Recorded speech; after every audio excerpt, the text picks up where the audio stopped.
जय बोलिए आचार्य भगवान स्वामी महामंडराज की, परम पूज्य आचार्य ब्रह्म सागर गुरुदेव की। तो हमने यहाँ पर कल अपने षडावस्यकों के बारे में और 12 तपों के बारे में समझा था। आज उन 12 तप के बाद दान रूपी महाकर्म, वो भी हमने समझा था कि दान में कौन सा दान श्रेष्ठ है। सबसे ज्यादा श्रेष्ठ कौन सा बताया था? अन्नदान, आहार दान, अन्नदान। यहाँ पर अन्नदान लिखा है। अन्नदान समम दानम न भूतम भुवनत्रय, उसी को आहार दान कहा गया है। अब आगे यहाँ पर ज्ञान दान की बात करते हैं। केवल ज्ञान साम्राज्य कारणम कर्म नाशकम ज्ञान दानम प्रदातव्यम योग पात्राय पावनम।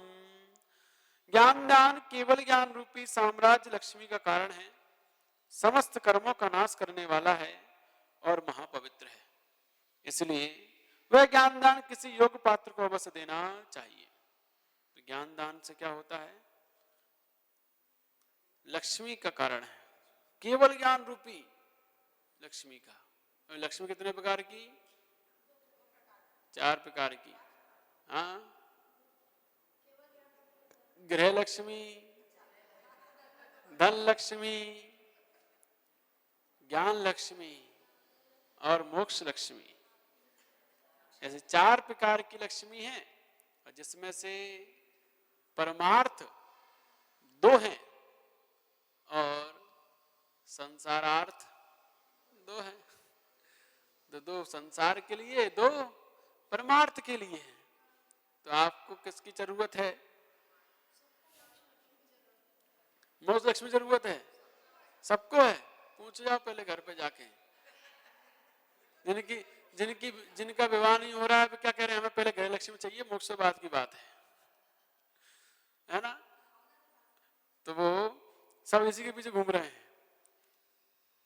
कहने का मतलब ज्ञान दान केवल ज्ञान रूपी साम्राज्य लक्ष्मी का कारण है। तो ज्ञान दान से ही केवल ज्ञान रूपी साम्राज्य रूपी लक्ष्मी की प्राप्ति ज्ञान दान से होती है। जब जो कोई शास्त्र दान देता है या फिर ज्ञान दान देता है, मतलब पढ़ाता है दूसरों को निस्वार्थ भाव से, ऐसा ज्ञान दान देने से कर्मों का नाश होता है और केवल ज्ञान रूपी लक्ष्मी की प्राप्ति होती है। इसलिए वह ज्ञान दान किसी योग्य पात्र को अवश्य देना चाहिए। अब पात्र भी होना चाहिए ज्ञान दान देने के लिए कि सामने वाला व्यक्ति यह पात्र है या नहीं, क्योंकि ये जिनवाणी है, हर किसी के दिमाग में नहीं टिकती। इस प्रकार शेरनी का दूध सोने के पात्र में ही टिकता है, ऐसे ही ये जिनवाणी सम्य दृष्टि के पात्र में ही टिकती है, मिथ्या दृष्टि में नहीं। इसीलिए पात्र ढूंढना आवश्यक होता है जिनवाणी देने के लिए। कहते नहीं है, मिथ्या दृष्टि जीव को जिनवाणी न सुहाए, या ऊँगे या लड़ पड़े या उठ घर को जाए, ये मिथ्या दृष्टि जीव के लक्षण होते हैं। तो पात्र और अपात्र की पहचान होना आवश्यक है, तभी जाकर यह ज्ञान देना श्रेष्ठ रहता है। अन्यथा अपात्र को दे दिया, ऐसे व्यक्ति को ज्ञान दे दिया जिस व्यक्ति ने ज्ञान लेने के बाद उसका दुरुपयोग कर लिया। ऐसे बहुत से हुए हैं।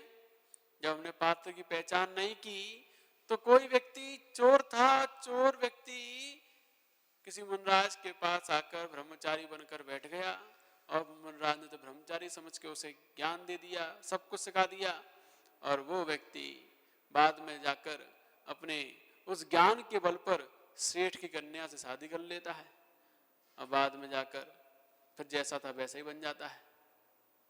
तो इसीलिए पात्र और अपात्र की खोज करके ही ज्ञान देना श्रेष्ठ होता है, अन्यथा ज्ञान हमारा बेकार चला जाता है।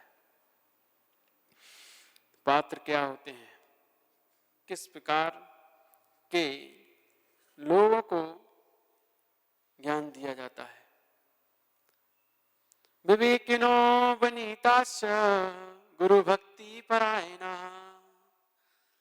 ये शिष्या सद्वृताचारास्ते पाठ्या पुण्य हेतवे। किनको ज्ञान देना चाहिए, किनको पढ़ाना चाहिए? तो जो शिष्य विवेकी है, विनयवान है, दोनों बात है। विवेकिनो विनीताश्च, विनीत माने विनयवान, और विवेकवान, दोनों गुण जिनके अंदर हैं। गुरु भक्ति परायणा, गुरु भक्ति में करने में हमेशा तत्पर रहते हैं। ये शिष्या, इन शिष्यों को, और जो शिष्य सद्विता, सद्व्रतों के, आचारास्ते, आचरण करने में, पालन करने में निपुण हैं, सद्व्रतों का पालन करने में जो निपुण हैं, ऐसे शिष्यों को पुण्य प्राप्ति के लिए सदा पढ़ाते रहना चाहिए। ऐसे शिष्यों को पढ़ाने से पुण्य मिलेगा। जो विवेकवान है, विनयवान है, जो गुरु भक्ति करने में तत्पर है तथा श्रेष्ठ आचरण को पालन करने में, जिन आज्ञा के अनुसार जो आचरण बतलाया है वैसा आचरण पालन करने में निपुण है, यदि उन्हें हम पढ़ाते हैं तो निरंतर पुण्य की वृद्धि होती रहती है। उनको ज्ञान दान देने से पुण्य की वृद्धि होती है। और ये चीजें जिनमें नहीं है, जो विवेकवान नहीं है, विनयवान नहीं है, गुरु भक्ति में तत्पर नहीं है, और श्रेष्ठ आचरण जिनका नहीं है, उन्हें यदि दिया जाए तो वह ज्ञान बेकार चला जाता है, हमारी मेहनत बेकार जाती है, उसका वह दुरुपयोग कर सकता है।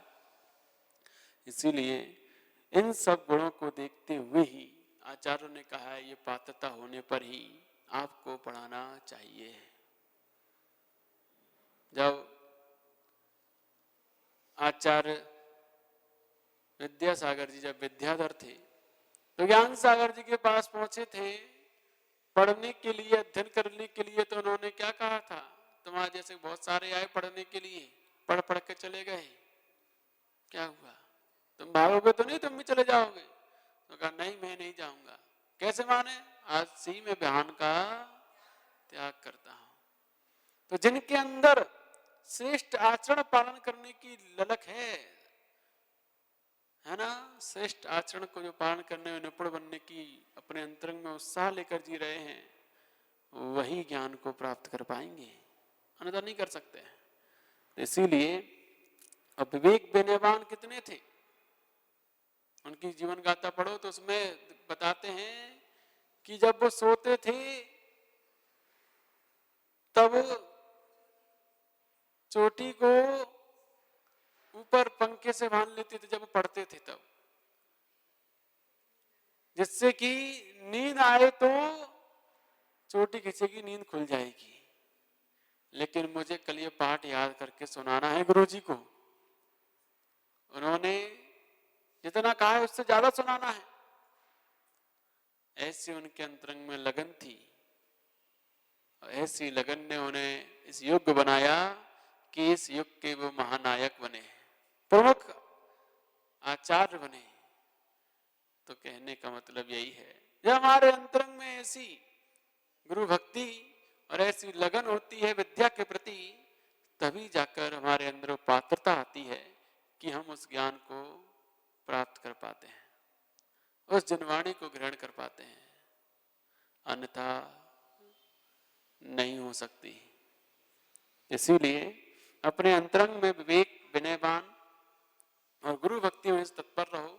श्रेष्ठ व्रतों को पालने हेतु अपना आचरण बनाओ, तो आपके अंदर वो पात्रता आएगी कि आप जो भी पढ़ोगे आपको याद होगा और आप अधिक शीघ्र, जल्द से जल्द योग विद्वान के रूप में उभर कर आओगे। लेकिन पहले आचरण श्रेष्ठ होना पड़ेगा। क्योंकि गुरुकुल में जब लोग पढ़ने जाते थे, बच्चे पढ़ने जाते थे, तो जैसा गुरुकुल का आचरण होता था वैसा आचरण यदि हम पालन करते हैं, पूरा ब्रह्मचर्य आश्रम, वानप्रस्थ आश्रम, संन्यास आश्रम, वहां पहले आश्रम होते थे, है ना, 4 आश्रम बताए ना,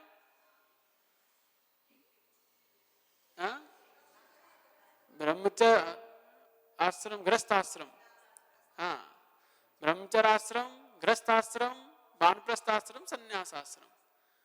तो ब्रह्मचर्य आश्रम जब वो बच्चे पढ़ने जा रहे हैं तो पूर्ण ब्रह्मचर्य से वहां रहेंगे, और जैसे ही उनसे काम कराया जाएगा वैसा काम करना पड़ेगा, जैसा कहा जाएगा वैसा करना पड़ेगा, जैसा रखा जाएगा वैसा रख रहना पड़ेगा, क्योंकि वहां पूर्ण अनुशासन में जो रहता है वही गुरुकुल में शिक्षा प्राप्त कर पाता है। अनुशासन विहीन नहीं कर पाएगा।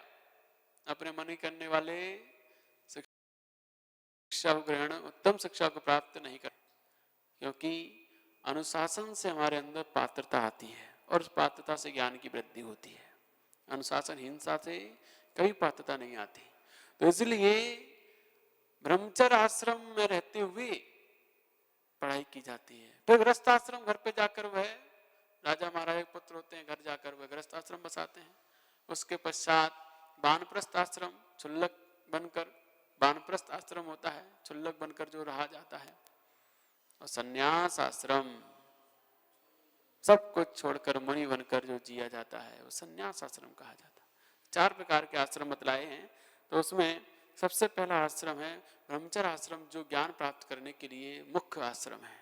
यदि ब्रह्मचर्य के बिना अपने मन को इन सब चीजों से हटाए एकाग्र नहीं किया जाता है, जो हमारा लक्ष्य है उस लक्ष्य की ओर, तब तक ज्ञान की वृद्धि नहीं होती है। इसीलिए पहले वो मुख्य है।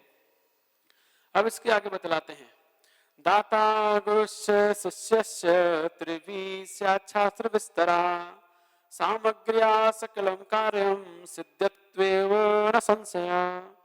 दाता, गुरु और शिष्य, इन तीनों के मिलने से ही शास्त्रों का पठन पाठन बढ़ता है।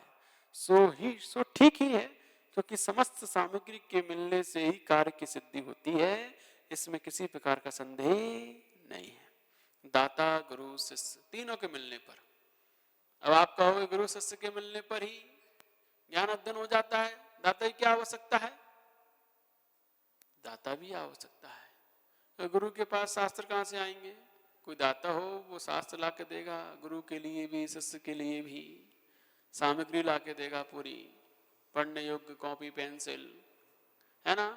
तो दाता, गुरु, शिष्य, तीनों के मिलने से ही शास्त्रों का पठन पाठन बढ़ता है। इनसे ही बढ़ेगा। दाता नहीं होगा शास्त्र कैसे छपेंगे? शास्त्र नहीं छपेंगे तो पढ़ेंगे कैसे? पठन पाठन कैसे बढ़ेगा? तो तीनों की आवश्यकता पड़ती है ज्ञान दान के लिए। पुस्तकार्च प्रदानादि विधिना विगत भ्रमा कौंडेश एव पुण्यात्मा स्यात् जगत्त्रये। जो पुरुष कौंडेश के समान सब तरह के संदेहों से रहित होकर शास्त्रों की पूजा और योग पात्र के लिए उन शास्त्रों का दान देता है, वह कौंडेश के समान ही पुण्यवान होकर तीनों लोकों में प्रशंसनीय गिना जाता है। कौंडेश ग्वाला वह सब तरीकों के संदेह से रहित होकर शास्त्रों की पूजा की। उसने पहले देखा कि कोठर में क्या रखा हुआ है, और देखा, निकाल कर तो देखा, ओह ये तो शास्त्र है। उसको नमस्कार किया, प्रणाम किया, उसकी पूजा की। पूजा करने के पश्चात योग पात्र के लिए उसे दान दिया। मुनराज को जाकर उसने दान दिया कि ये हमारी समझ के बाहर है, हम नहीं समझ सकते इसमें क्या रहस्य हैं, आप ही इसको पढ़ने के योग्य हैं, आप इसे ग्रहण कीजिए, स्वीकार कीजिए। तो इस प्रकार उस शास्त्र की पूजा विनय करके उसे योग पात्र को जो दान देता है, वह कौंडेश के समान पुण्यवान होकर तीनों लोकों में प्रशंसनीय गिना जाता है। आगे बतला रहे, इसीलिए हमें निरंतर योग पात्र को जब भी शास्त्र दान देने का अवसर मिले तैयार रहना चाहिए, क्योंकि उससे हम भी प्रशंसनीय और ज्ञान की वृद्धि करते हैं। त्रिवेदेभ्य सुपात्रेभ्यो रोग निर्नाश हेतवे औषधम विविधम देयम विधि पूर्वम विचक्षणै। चतुर पुरुषों को सब प्रकार के रोगों का नाश करने के लिए उत्तम, मध्यम, जघन्य इन तीनों तीनों प्रकार के पात्रों को विधि पूर्वक अनेक प्रकार की औषधि देनी चाहिए। औषध दान देने से अपने सब प्रकार के रोग नष्ट हो जाते हैं। अब औषधि दान की बात आती है कि चतुर पुरुषों को स्वयं के सब रोगों को नाश करने के लिए, यदि हम अपने रोगों को नाश करना चाहते हैं तो उत्तम मध्यम जघन तीनों प्रकार के पात्रों को विधि पूर्वक अनेक प्रकार की औषधियां दो। इस प्रकार दान देने से हमारे सारे के सारे रोग नष्ट होते हैं। ऐसा आचार्य उमा स्वामी मनराज बतला रहे हैं। बताते हैं, पात्रेभ्यो निंद्यमस्पर्श मौसुधम चित प्रदीयते ताद्दाता नरकग्राम भागो स्याच्च भवे भवे। जो दाता मुनि आर्का श्रावक श्रावक आदि पात्रों को निंद अस्पर्श छूने अयोग्य औषधियां देता है, वह दाता भव भव में नरक का पात्र होता है। जो छूने योग्य नहीं है ऐसी औषधि भी जो दे देता है उनको, वह दाता नरक का पात्र है। पात्र के लिए पवित्र प्राशक औषधि ही देना चाहिए, अपवित्र अप्राशक औषधि कभी नहीं देनी चाहिए। जो लोग दे देते हैं और कहते हैं आप तो खा लीजिए सही हो जाइए, जो भुगतना होगा हम भुगत लेंगे, आप तो बस निरोग हो जाइए, दे देते हैं मुंह में आके। उनका भी एक सोचना ठीक है कि हमारे गुरु जल्द से जल्द ठीक हो जाएं, जैसे उन्हें तैसे ठीक हो जाएं, बस सही हो जाएं, उनका रत्नतर पालन निरंतर चलता रहे। इसीलिए जो भुगतना होगा हम भुगत लेंगे, आप तो सब करवा लो जो करवाना है। तो उनके लिए आचार्य भगवान कह रहे हैं कि निंदनीय अस्पर्श छूने योग्य औषधियां नहीं देनी चाहिए, अन्यथा वह दाता भव भव में नरक का पात्र होता है। तो यहां हमें सोच विचार कर ही औषधि दान देना चाहिए। अब लोग कहते हैं सोचे विचारें औषधि दान के लिए कि उनकी जान देखें, हैं वो बच रहे हैं कि नहीं बच रहे हैं ये देखें कि आयुर्वेदिक औषधि को देते रहें। तो वहां पर बहुत सारे विकल्प उत्पन्न होते हैं और यहाँ पर यह भी लिखा हुआ है। तो पहले तो हमें पुरुषार्थ ऐसा ही करना चाहिए कि शुद्ध और पवित्र दवाइयों को दिया जाए। जब वो दिखता है कि हालात गंभीर हो रहे हैं, नहीं लाभ मिल रहा है, तब उसके पश्चात गुरु आज्ञा लेकर, है ना, गुरु आज्ञा लेकर हमें वो कार्य करना चाहिए, जिससे कि हम कोई दोस्त के भागीदारी ना बने। को बनेगा तो कौन बनेगा? गुरु, गुरु जी बनेंगे। तो गुरु भी समझदार होते हैं, उन्हें पता होता है क्या करने योग्य है क्या करने योग्य नहीं है।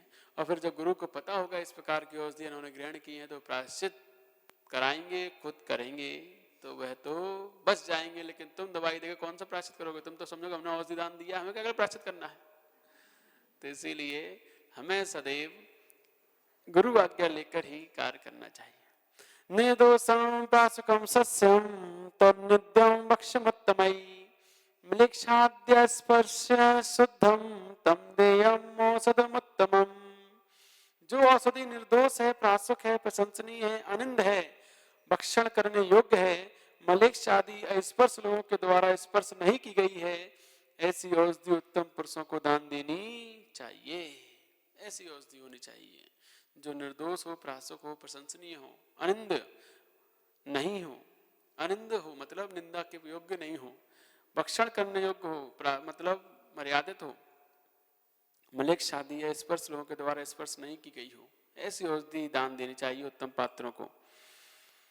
नामना विसवसेनाया श्रेष्ठी पुत्री पवित्र भाग औषधस्य प्रदानेन भूतवृद्धि परिपंडिता। अत्यंत पवित्र ऐसी विसवसेना नाम की किसी सेठ की पुत्री औषध दान के प्रभाव से उत्तम वृद्धि को प्राप्त हुई थी। विसवसेना,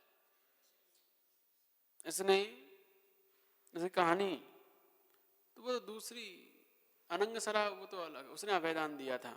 यह औषधि दान में विसवसेना नाम की किसी सेठ की पुत्री औषध दान के प्रभाव से उत्तम वृद्धि को प्राप्त हुई थी। और औषधि दान में उनका नाम भी आता है, श्री कृष्ण जी का। उन्होंने भी औषधि दान के बल पर तीर्थंकर प्रकृति का बंद किया था। श्रेष्ठ बुद्धि के साथ जो औषधि दान देता है वो श्रेष्ठ वैयावृत्ति करता है।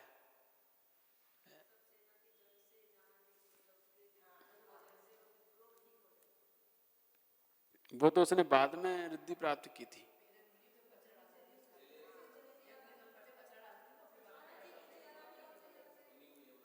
हाँ,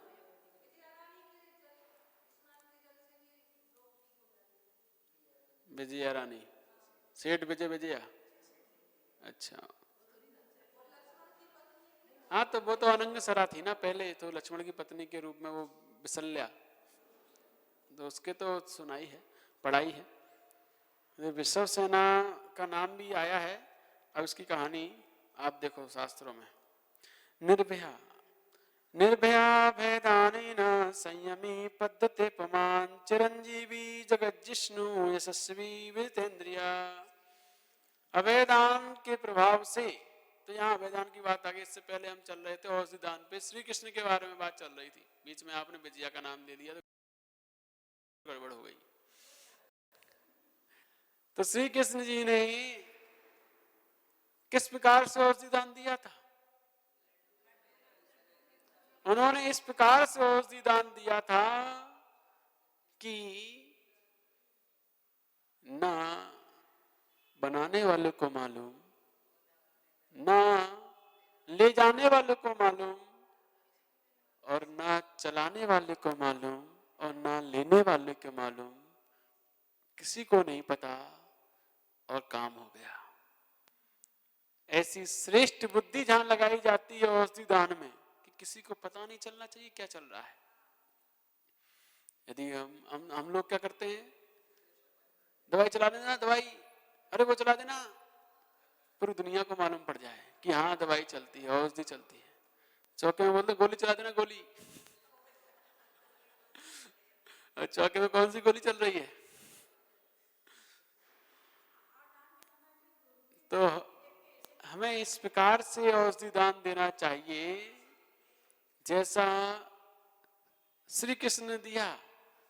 तो किसी को कानो कान खबर नहीं हुई और मुनराज निरोगी हो गए।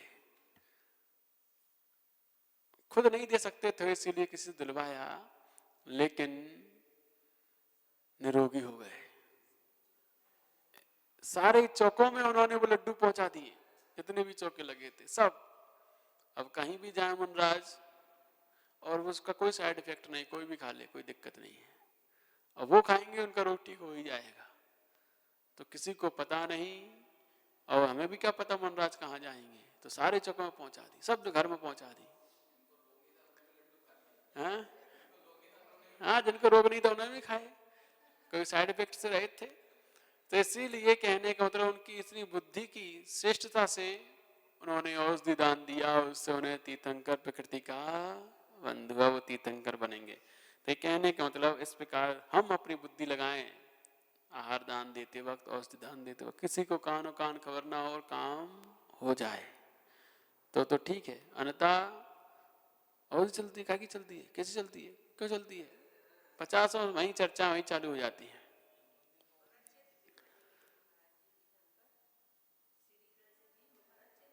भरत क्षेत्र के 16वें तीर्थंकर। तो यहां पर कह रहे हैं अभय दान के प्रभाव से यह मनुष्य निर्भय, संयमी, चिरंजीवी, जगत भर को जीतने वाला, यशस्वी और जितेंद्रिय हो जाता है। एक अभय दान कितने सारे फल उसके बताए जा रहे हैं कि जो दूसरे जीवों की रक्षा करता है, उन्हें बचाता है, दान देता है, ऐसा जीव निर्भय होता है सबसे पहले, क्योंकि अभय देने से निर्भय होता है ना। जो दूसरों को भय से रहित करता है वो आगे चलकर खुद निर्भय होता है, संयमी होता है, चिरंजीवी होता है, क्योंकि अकाल मौत नहीं होती। अकाल मौत उन्हीं की होती है जो जीवों की हिंसा करते हैं, जीवों को मारते, पंचेंद्रिय जीवों को जो मारते हैं, हिंसा करते हैं, चाहे प्रमादवश या जानबूझकर, उनकी अकाल मौत होती है। अटैक में मारे जाएंगे, एक्सीडेंट में मारे जाएंगे, या किसी दूसरों के हाथों मारे जाएंगे, मारे जाएंगे।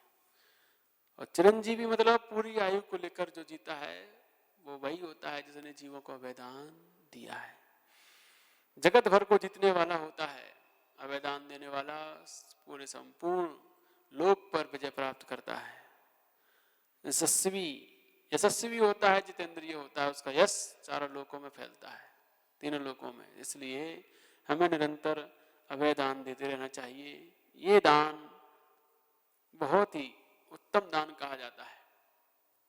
सम्यक्तोऽवृतशीलानि तपांसि विविधान्यपि अभयाख्येन दानेन सफलानि भवन्ति च। सम्यक दर्शन, व्रतशील और अनेक प्रकार के तप अभयदान से ही सफल माने जाते हैं। तो ये सम्यक दर्शन हो, व्रतशील और अनेक प्रकार के तप यदि अभयदान नहीं करते, मतलब जीवों की रक्षा नहीं करते, जीवों को बचाने का उपाय नहीं करते, ऐसे कार्य नहीं करते इससे मेरे द्वारा कम से कम हिंसा हो, तो आपके द्वारा किया हुआ तप, आपके द्वारा पाला गया शील, आपके द्वारा किया हुआ व्रत सब निष्फल होते हैं, कोई काम के नहीं होते। इसीलिए सबसे पहला लक्षण हमारे अंतरंग में अहिंसा, जीव दया होगी तभी अभयदान कर पाएंगे, और उस अभयदान के फल से ही हम अनेक प्रकार के सम्यक दर्शन, व्रतशील और तप का फल प्राप्त कर पाएंगे। इसीलिए हमें अभयदान करने में, मतलब जीवों की रक्षा करने में सदैव तत्पर रहना चाहिए। सबसे ज्यादा अभयदान कौन देता है? सबसे ज्यादा अभयदान सिद्ध भगवान। उनके द्वारा किसी की हिंसा नहीं होती, उन्हें कोई बाधा नहीं पहुंचती है ना। उसके बाद अरिहंत भगवान, उसके बाद ध्यान में दीन मुनराज, और उसके बाद चलते फिरते मुनराज, है ना। ये कम से कम जीवों की इनके विराधना हो इस प्रकार की चर्या करते ही रहते हैं, अभयदान देते ही रहते हैं।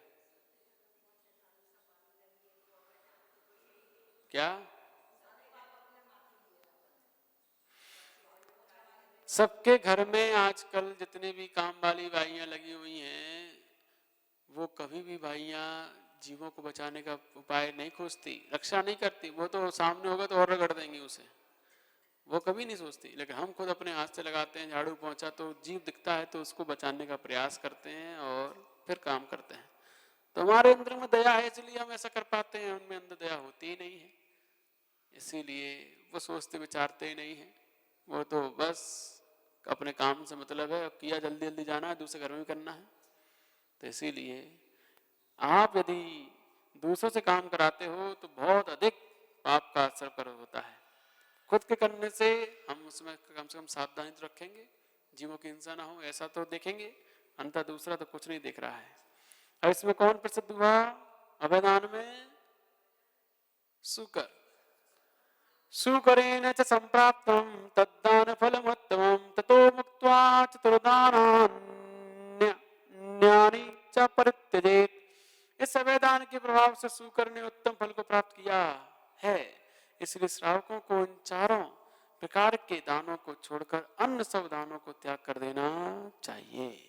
तो चार प्रकार के दान हमें निरंतर देने चाहिए, तभी जाकर हम उत्तम फलों को प्राप्त होते हैं। तो ये बताया दान की महिमा, और आगे बतलाते हैं इन दान के बारे में कि दानेन पुण्यमाप्नोति प्रसिद्धं कुलमाप्यः शीलं सकल कल्याणं विवेकं विनयं सुखम् इति मत्वा शुभं दानं सदा हि देयं मोदितै येन स्वर्गादजं सौख्यं भुक्त्वा भव्यास्यभो भवेत्। इस दान के प्रभाव से महापुण्य की प्राप्ति होती है, अपने कुल की प्रसिद्धि दान से ही होती है। शील, विवेक, विनय, सुख सब प्रकार के कल्याण इस दान के प्रभाव से होते हैं। यही समझकर पुण्यवान भव्य जीवों को सदा शुभ दान देते रहना चाहिए। इस दान के प्रभाव से भव्य जीवों को स्वर्ग आदि के सुख प्राप्त होते हैं और अंत में मोक्ष की प्राप्ति हुआ करती है। इस प्रकार अपना जो छठवां कर्तव्य है षडावश्यक में, दान निरंतर करते रहना चाहिए, तभी आपकी महापुण्य की, आपको महापुण्य की प्राप्ति और आपके कुल की प्रसिद्धि तभी हो सकती है। इन सब दान के प्रभाव, ये सब दान का ही प्रभाव है कि आपके अंदर शील, विनय, विवेक, सुख, सब प्रकार के कल्याण ये सब प्राप्त हो रहे हैं, दान के ही प्रभाव से होते हैं। तो इसलिए निरंतर दान देने में तत्पर रहना चाहिए। और अंतिम गाथा आज की, इति सत् कर्म विनित्यम ग्रही जिन भासतम, ग्रही श्री जिन भासतम धर्मम कुर्वन् गृहारंभ षड्जंबा पापमस्यति। भगवान जैनेन्द्र देव ने कितने कर्तव्य बतलाए? 6 आवश्यक 6 कर्म, देव पूजा, गुरु उपासना, स्वाध्याय, संयम, तप और दान, ये 6 कर्म गृहस्थों के लिए आवश्यक कर्म बतलाए हैं। इन 6 कर्म रूप धर्म को पालन करता हुआ गृहस्थ, जो उन्हें बोलते हैं ना क्या, पंचसूना में होने वाले जो पाप हैं उन सबको बहुत शीघ्र नष्ट कर देता है। कौन कौन से पंचसूना होते हैं? चक्की, ओखली, चूल, बुहारी, पानी, है ना। तो ये 5 प्रकार के पंचसूना कर्मों में होने वाले पाप को वह नष्ट कर देता है, जो रोज अपने 6 कर्तव्यों का पालन करता है। इसीलिए हमें शक्ति अनुसार इन अपने कर्तव्य पालन करना चाहिए। क्या आजकल कम हो गए? आजकल और ज्यादा दोष हो गए। चक्की तुम नहीं चलाते तो क्या हुआ? आटा तो खाते हो कि नहीं खाते? कहां से बन के आ रहा है वो? उस चक्की में कितने सारे जीव पड़े रहते हैं, पता है? पहले तो अपने हाथ से चलाते थे तो वहां पे सामने दिखता था सब कुछ, अब तो कुछ पता ही नहीं है क्या हो रहा है क्या नहीं हो रहा है। तो चक्की, ओखली, चूल्हा, गैस में, और बुहारी, झाड़ू, और पानी भरने में जो भी दोष लगता है, पानी फैलाते हैं बहुत सारा, है ना, इकट्ठा करके रखते हैं, उसमें कुछ भी जीवों की वृद्धि होती रहती है। तो इन सब 5 सूना कर्मों में जो दोष लगते हैं, उन सब दोषों को वह नष्ट कर देता है, जो रोज अपने 6 कर्तव्य किया करता है, देव पूजा, गुरु उपासना, स्वाध्याय, संयम, तप, वही इन 5 पापों से बच जाता है। यहाँ उसी गाथा कह रहे हैं, खंडनी पेसनी चूली उदकुंभम प्रमार्जनी गृहारंभा पंच चैते षष्टम दब समर्जनम। चक्की, उखली, चूली, बुहारी और पानी, ये 5 गृहस्थों के आरंभ जनित पाप कहलाते हैं, तथा द्रव्य कमाकर इकट्ठा करना भी 6वां पाप कहलाता है। गृहस्थ के 6 पाप देव पूजा आदि 6 कर्मों से नष्ट हो जाते हैं। तो 6 पाप के लिए 6 कर्म बताए हैं। तो आप निरंतर अपने षडावश्यक पालन करने में लगे रहें, तो आपके जीवन में होने वाले जितने भी आरंभ सारंभ के कार्य हैं, सब पापों का नाश आप अपने श्रेष्ठ कर्मों से कर देते हैं। मतलब आप अपने पाप को इन पुण्य कार्य को करके उसमें संक्रमण कर देते हैं, संक्रमित हो जाते हैं। तो इसीलिए हमें निरंतर ये अपने 6 कर्तव्य पूरे उत्साह के साथ पालन करना चाहिए। ये नहीं जबरदस्ती सुबह उठना पड़ेगा, मंदिर जाना पड़ेगा, उसे करना पड़ेगा, पूजा करनी पड़ेगी, नहीं, उत्साह लगन होना चाहिए उसके प्रति ही, तो वो कर्तव्य आपके पापों को नाश करने में सक्षम होंगे, अन्यथा नहीं हो सकते। तो इसीलिए पूर्ण उत्साह के साथ अपने कर्तव्य पालन करने तत्पर रहें। इन सब से आपका जीवन में होने वाले पाप कर्म अवश्य नष्ट हो जाएंगे। अथ आपराणिक स्वाध्याय निष्ठापन क्रियायां पूर्वाचारण क्रमेण सकल कर्मक्षयार्थम भाव पूजा वंदना स्तव समेतम श्री शुद्ध भक्ति काय सर्गम कृपयाम